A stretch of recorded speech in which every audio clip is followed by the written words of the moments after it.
Morning students. हम लोग पढ़ रहे थे आवर्त बीजी पादपों में लैंगिक जनन।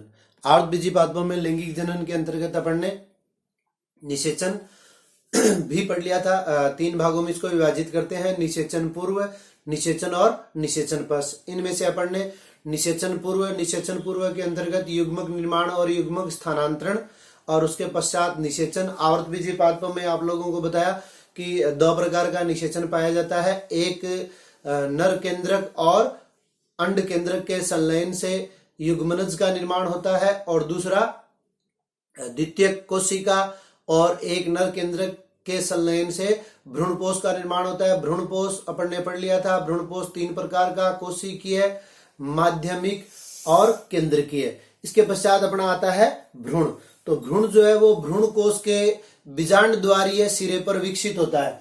बीजांड द्वारीय सिरे पर यानी ये जो अपन ने देखा था भ्रूण कोश के अंदर ये अपनी अंड कोशिका, तो अंड कोशिका के संलयन से ये क्या बना, जाइगोट या युग्मनज। ठीक है, तो ये किस दिशा में है, तो ये अपने को पता है बीजांड में, ये बीजांड द्वारीय क्षेत्र की ओर स्थित है। ये बीजांड है, यहाँ बीजांड द्वारीय, ये बीजांड द्वार, तो बीजांड द्वारीय क्षेत्र की ओर क्या है, भ्रूण है। तो भ्रूण कोश के बीजांड द्वारीय सिरे पर विकसित होता है। जाइगोट या युग्मनज जो है कुछ सीमा तक भ्रूण पोष के विकसित होने पर विभाजित होता है। यानी पहले क्या होगा, जो अपन ने पहले पढ़ा भ्रूणपोष। ठीक है, भ्रूणपोष भ्रूण को पोषण प्रदान करने का कार्य करता है। तो कुछ सीमा तक ये भ्रूण कोश के विकसित होने पर विभाजित होता है, और युग्मनज के विभाजन से भ्रूण का जो विकास होता है, इस क्रिया को अपन क्या कहते हैं, भ्रूणोद्भव। तो 1 नंबर का प्रश्न यहां पूछा जा सकता है कि भ्रूणोद्भव किसे कहते हैं।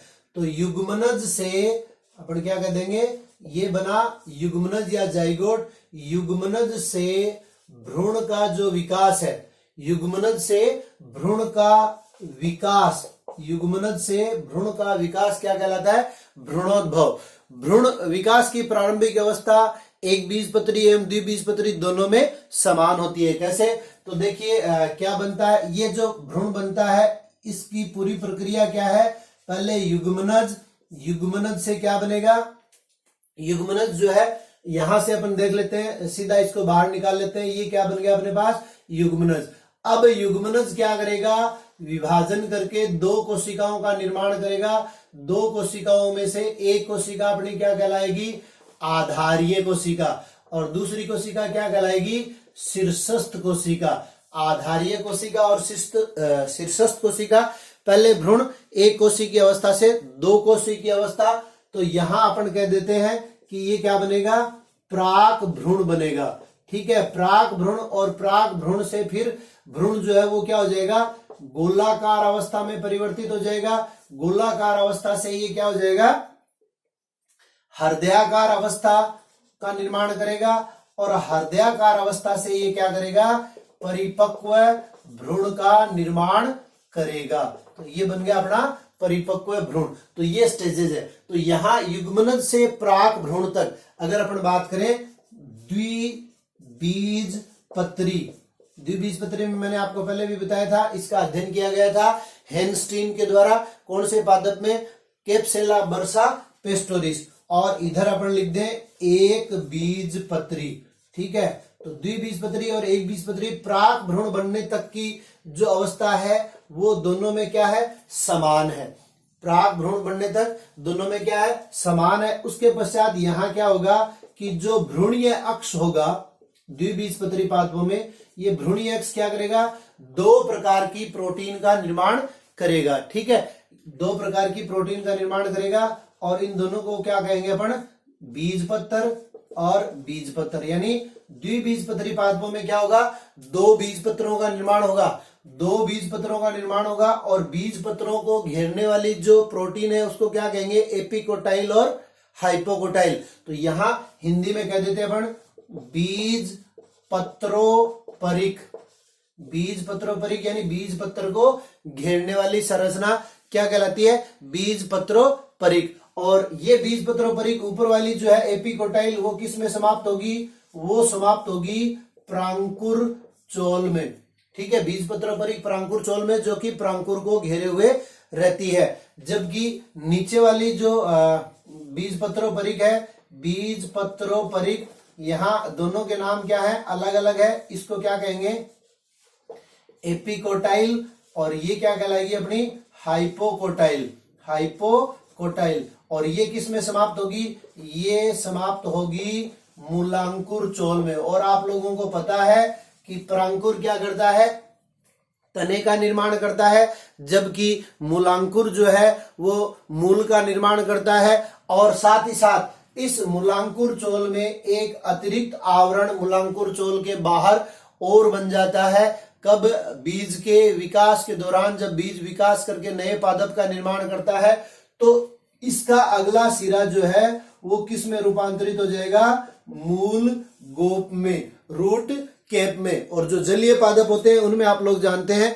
कि जो अपने शर्ट के ऊपर पॉकेट होता है, तो जलीय पादपों में चूंकि मूल जो वृद्धि करती है, तो वृद्धि करने के लिए उसको अधिक संघर्ष करने की आवश्यकता नहीं होती, तो अधिक संघर्ष करने की आवश्यकता नहीं होती, तो वहां पर क्या हो जाएगा, वहां पर मूल गोप के स्थान पे क्या बन जाएगा, मूल पॉकेट बन जाएगा। मूल पॉकेट यानी अपना जो जेब होता है शर्ट का, उसके समान एक अतिरिक्त ज्यादा मोटी नहीं बल्कि समानांतर स्तर का निर्माण होता है, जिसे हम मूल पॉकेट कहते हैं। तो सॉरी, 1 नंबर का प्रश्न यह भी पूछा जा सकता है कि जलीय पादपों में मूलांकुर का अंतिम सिरा किस में समाप्त होता है, तो मूल पॉकेट में, जबकि स्थलीय पादपों में मूलांकुर का अंतिम भाग जो है या इसका दूरस्थ सिरा जो है वो मूल गोप में समाप्त होता है। तो यहां तक पराग भ्रूण तक तो क्या है, दोनों पादपों में समान। और जबकि यहां पर क्या होगा, एक बीजपत्री पादपों में एक भ्रूणीय अक्ष, एक भ्रूणीय अक्ष जो है वो एक ही बीजपत्र का निर्माण करती है। तो एक तरफ ये पार्श्व भाग में तो क्या होगा, ये जो अपन बात कर रहे हैं पार्श्व भाग, वो क्या करेगा, दोनों पार्श्व भाग ये सीधा परांकुर चोल और मूलांकुर चोल में विभक्त हो जाएगा। ठीक है, पार्श्व भाग पर। और निचले सिरे पर जो भ्रूणीय अक्ष है वो निचले अक्ष पर ये कर दें अपन, निचले अक्ष पर तो क्या होगा, परांकुर चोल और मूलांकुर चोल का निर्माण हो जाएगा। और एक तरफ पार्श्व भाग में क्या होगा, पार्श्व भाग में एक बीजपत्र बनेगा, जिसे सामान्यतः एक बीजपत्री पादपों में क्या कहते हैं, स्कूटेलम। ये भी याद रखना है, एक बीजपत्री पादपों के बीजपत्र को क्या कहते हैं, स्कूटेलम। अब केवल द्विबीजपत्री पादपों के अंतर्गत डायग्रामेटिकली इसको समझाया गया है, तो वो आप देख लीजिए। ऊपर जो अपन ने लिखा है कि 2 कोशिका जो बनती है, कौन सी, एक आधारीय कोशिका और एक शीर्षस्थ कोशिका। तो इनमें अब क्या होगा, लगातार विभाजन होगा। लगातार विभाजन से क्या बनेगा, ये जो 2 कोशिकाएं हैं वो 2 कोशिकाएं पहले 4 कोशिकाओं में रूपांतरित होगी। 4 कोशिकाओं में रूपांतरित होकर ये जो संरचना बनती है इसको अपन कहते हैं चतुष्टांक। और चतुष्टांक से फिर 8 कोशिकाएं बनती है। 8 कोशिकीय संरचना के भ्रूण को क्या कहते हैं, अष्टांक। और अष्टांक के बाद में ये क्रमशः धीरे धीरे क्या करेगा, इस प्रकार से गोलाकार संरचना का निर्माण करेगा। और ये क्या बन जाएगा अपना सस्पेंसर। और सस्पेंसर का जो अंतिम भाग है ये वाला, इसको कह देंगे अपन सस्पेंसर। और अंतिम भाग जो है वो क्या कहलाएगा, चूसकांक। और ये क्या बन रहा है अपना गोलाकार भ्रूण। और गोलाकार से फिर ये क्या बन जाएगा, इस प्रकार से हृदयाकार भ्रूण।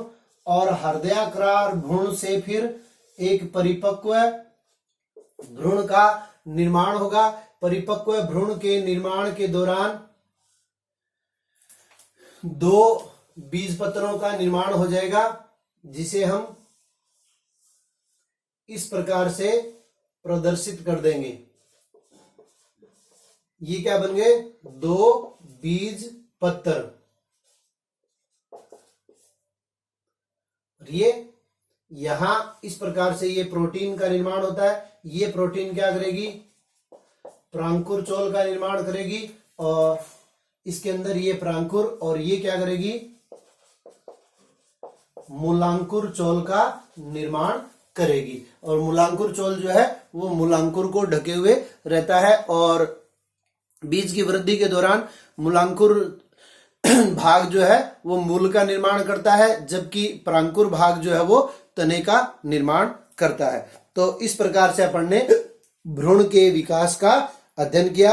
अब अपना टॉपिक आता है वो है बीज और फल। तो पहले अपन बात करते हैं बीज की।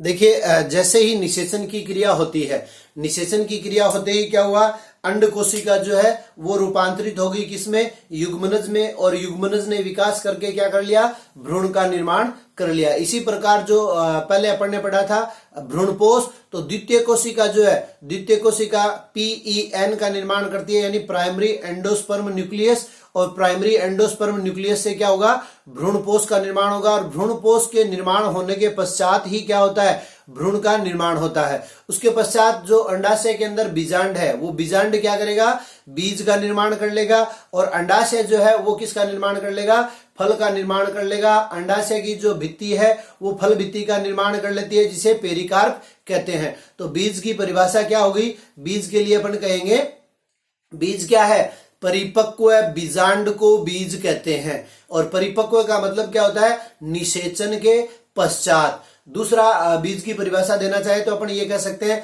Suspended life is called seed, अर्थात निलंबित सजीवन को ही बीज कहते हैं। और अगर देखा जाए तो बीज जो है वो 3 प्रकार के होते हैं। सबसे पहला गैर एल्बुमिनस, गैर एल्बुमिनस, या इसको अपन कह सकते हैं अभ्रूणपोषी, अभ्रूणपोषी, अर्थात इसमें जो भ्रूणपोष होगा वो भ्रूण के द्वारा पूरा का पूरा उपयोग में ले लिया जाएगा। और बीज के अंदर क्या होता है, मेटाबॉलिक या उपापचयी क्रियाएं जो होती है वो एकदम से मंद या बिल्कुल रुक जाती है, क्योंकि वो अपने अंदर जो जितना भी भ्रूणपोष है उसको उपयोग में कर लेते हैं, या फिर उपयोग में नहीं करते हैं तो दूसरे प्रकार का बीज बन जाता है, जिसको कहते हैं एल्बुमिनस या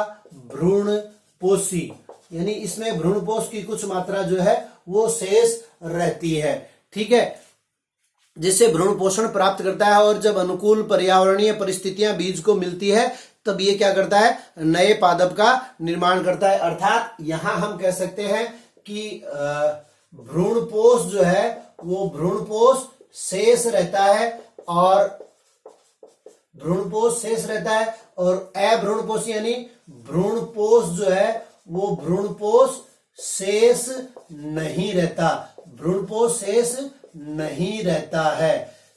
ठीक है, अगर उदाहरण की बात करें तो यहां उदाहरण अपन ले सकते हैं मटर,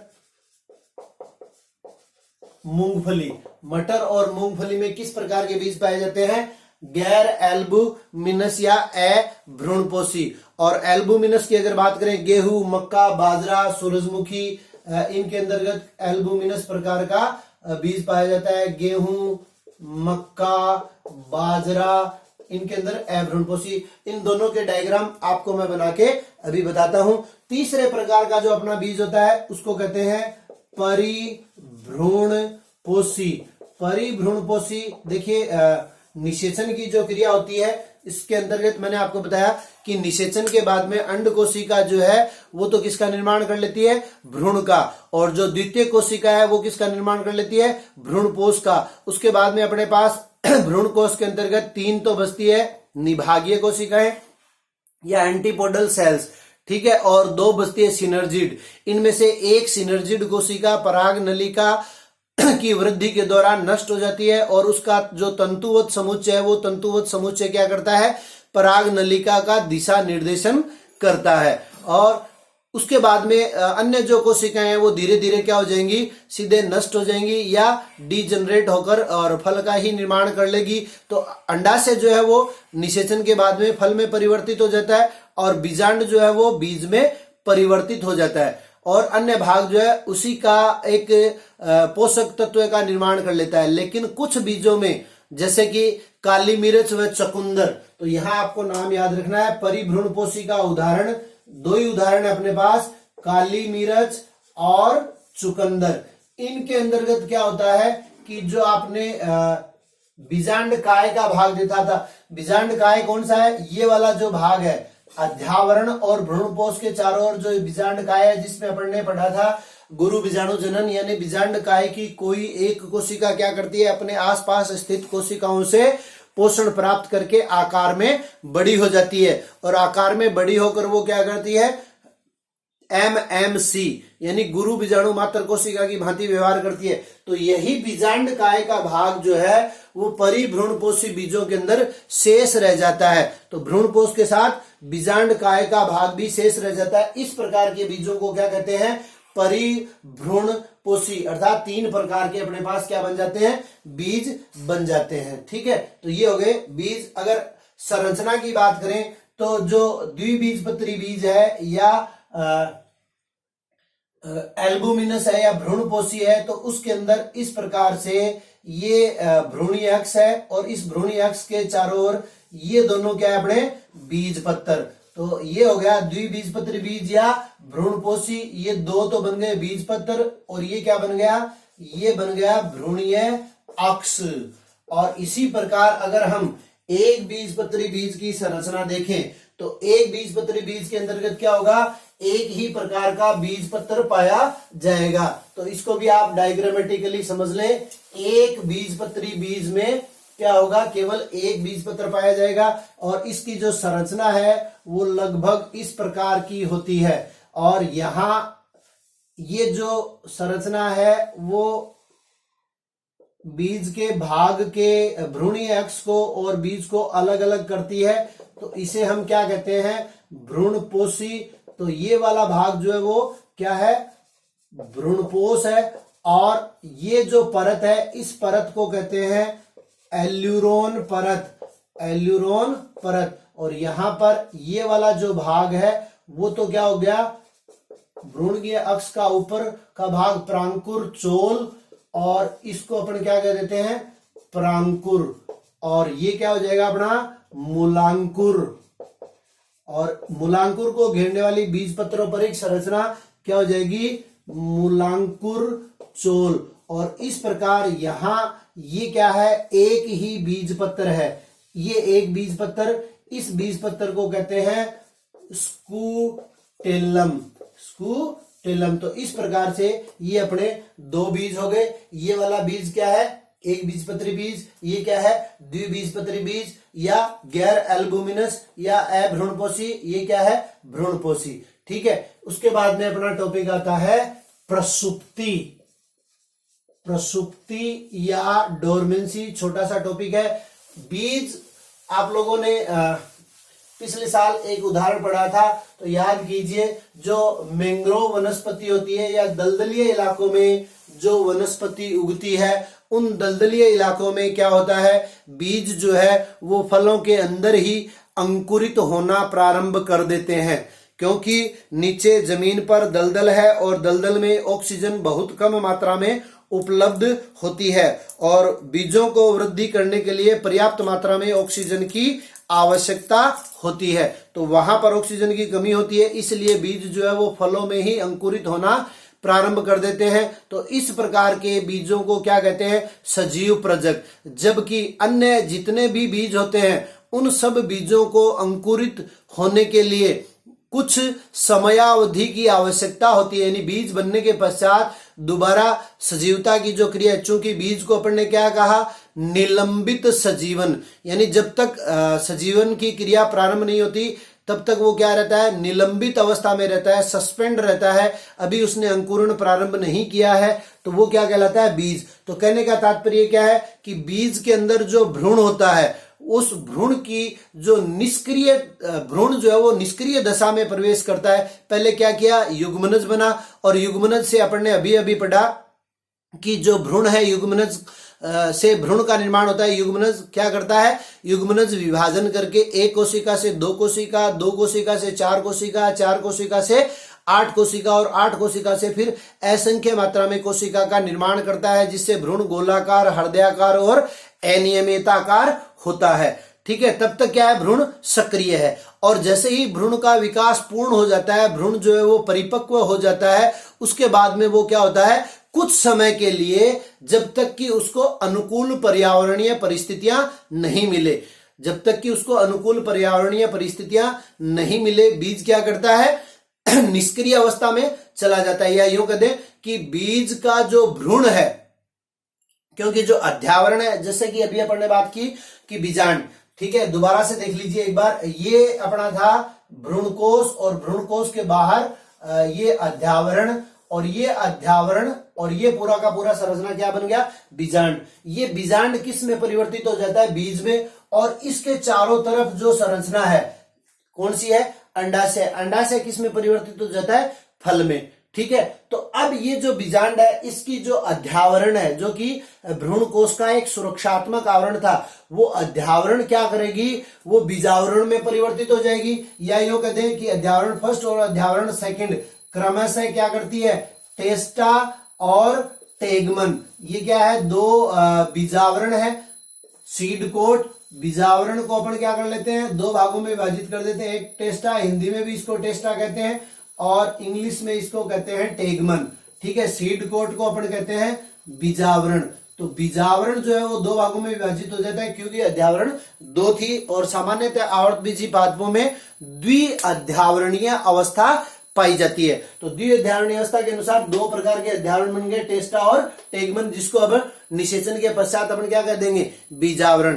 अंडाशय जो है वो क्या कर लेता है, फल का निर्माण कर लेता है और बाकी संरचनाएं जो है वो हासित हो जाती है, जैसे कि बाह्य दल, दल, ये सारी संरचनाएं क्या हो जाएंगी, हासित हो जाएंगी। ठीक है, वो आगे अपन पढ़ेंगे फल में कि किस में ये शेष संरचना बची हुई रहती है। तो प्रसुप्ति क्या है अपने पास अभी सिर्फ इतनी है कि भ्रूण जो है वो निष्क्रिय अवस्था में जब प्रवेश कर जाता है तो इसे हम क्या कहते हैं, प्रसुप्ति कहते हैं। अंडाशय जो है वो क्या करेगा, वो फल का निर्माण कर लेगा। अंडाशय की भित्ति जो है वो फल भित्ति का निर्माण कर लेगी।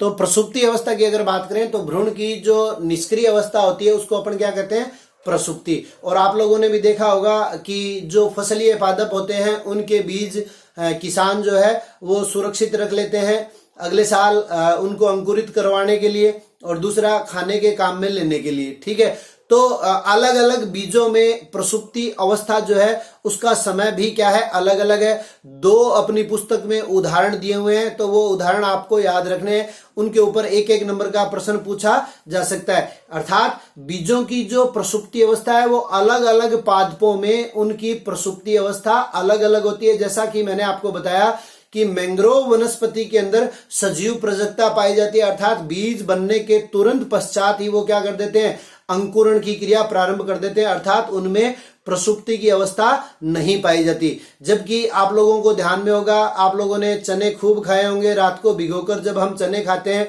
तो हम देखते हैं उनमें से एक आध चना जो है वो भीगता नहीं है, कड़ा का कड़ा रह जाता है, अर्थात उसमें प्रसुप्ति जो है वो स्थायी अवस्था में प्रवेश कर गई है।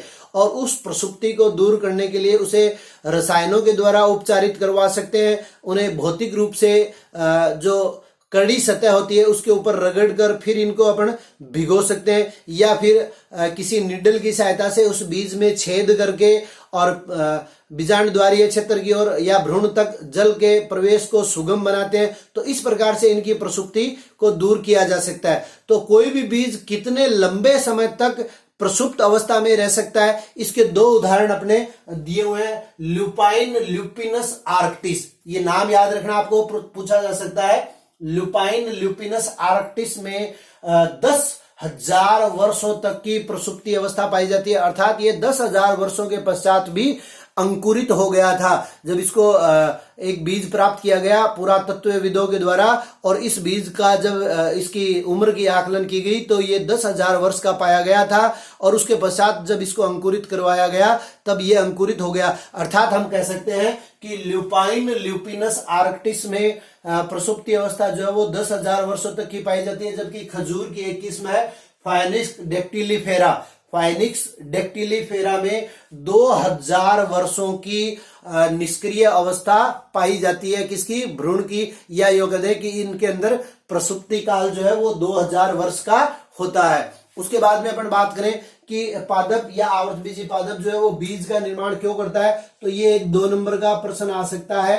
बीजों के लाभ, बीजों के क्या लाभ है, यानी सबसे पहली बात बीज किसे कहते हैं, तो आपको मैंने बताया परिपक्व बीजांड को ही बीज कहते हैं। दूसरा आप यूं भी कह सकते हैं कि लैंगिक जनन का जो अंतिम उत्पाद होता है, लैंगिक जनन का अंतिम उत्पाद क्या है? बीज, क्योंकि बीज से फिर क्या होगा? नए सजीव का निर्माण हो जाता है। तो ये अपने को ध्यान में रखना है कि लैंगिक जनन का अंतिम उत्पाद जो है वो क्या है? बीज और फल है, क्योंकि बीज के चारों ओर का आवरण क्या कर लेता है? फल का निर्माण कर लेता है। अब बीजों के लाभ क्या है, तो सबसे पहली बात बीजों की रचना जो है वो काफी निर्भरतापूर्ण होती है, 1 नंबर पॉइंट। 2 नंबर पॉइंट, बीज जो है वो नए प्रकार के आवासों में प्रसारण हेतु बेहतर अनुकूलित है। मान लीजिए किसी पक्षी ने बीज को खा लिया और उसने कहीं अन्य स्थान पर जाकर क्या किया? बीट की, तो वहां वो पौधा उग सकता है। या हवा के माध्यम से या फलों के फटने से बीज जो है एक स्थान से दूसरे स्थान पे, आप लोगों ने देखा होगा अभी बरसात के सीजन में जो नीम का पेड़ होता है,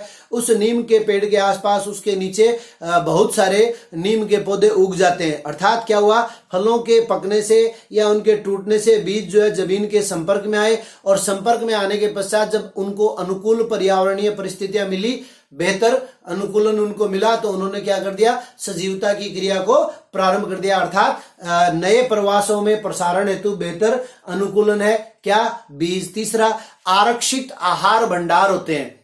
ठीक है, बीजों के अंदर भ्रूणपोष के रूप में अपन ने देखा कि आरक्षित आहारित भंडार होता है, जो कि नवोद्भिदों को क्या करता रहता है? जब तक कि दोबारा से बीज अंकुरित होना प्रारंभ नहीं करता, तब तक वो उनको क्या करता है? पोषण प्रदान करता है। दूसरा, बीज के द्वारा भ्रूण को सुरक्षा प्रदान की जाती है, यानी कठोर जो अपन ने बात की अभी अध्यावरण, ये अध्यावरण किस में परिवर्तित हो जाती है? बीजावरण में। और ये बीजावरण क्या कर रहा है? ये बीजावरण बीजों के भ्रूण को सुरक्षा प्रदान कर रहा है। ठीक है, इसके साथ साथ बीज क्या है? लैंगिक जनन से उत्पन्न होते हैं। तो लैंगिक जनन से उत्पन्न होने के कारण नए आनुवंशिक लक्षणों को भी ये पैदा करते हैं, क्योंकि लैंगिक जनन से इनका निर्माण हुआ है। और ये क्या है? विविधता का एक रूप है। छठा, पूरे वर्ष भर खाद्यान्न के रूप में बीजों को इस्तेमाल किया जा सकता है। और सातवां और अंतिम, अगले मौसम में फसल के रूप में इनको उगाया जा सकता है। तो ये बीजों के कुल 7 लाभ हैं। 2 नंबर का प्रश्न इस पे भी पूछा जा सकता है। यानी बीज की रचना काफी निर्भरतापूर्ण है। नए प्रवास या आवासों में ये बेहतर अनुकूलन प्रदर्शित करते हैं। आरक्षित आहार के रूप में ये नवोद्भिद को पोषण प्रदान करते हैं। भ्रूण कठोर बीजावरण के द्वारा सुरक्षित रहता है। लैंगिक जनन से उत्पन्न होने के कारण नए आनुवंशिक लक्षणों को पैदा करते हैं, जो विविधता का एक रूप है। और पूरे वर्ष भर खाद्यान्न के रूप में इस्तेमाल किया जा सकता है, और अगले मौसम में फसल के रूप में भी इनको उगाया जा सकता है। इस पाठ में अब अपने 3 टॉपिक शेष रहे। एक फल है, एक असंजनन है, और एक बहुभ्रूणता, जिसको हम अपने अगले वीडियो में पढ़ेंगे। तब तक के लिए धन्यवाद।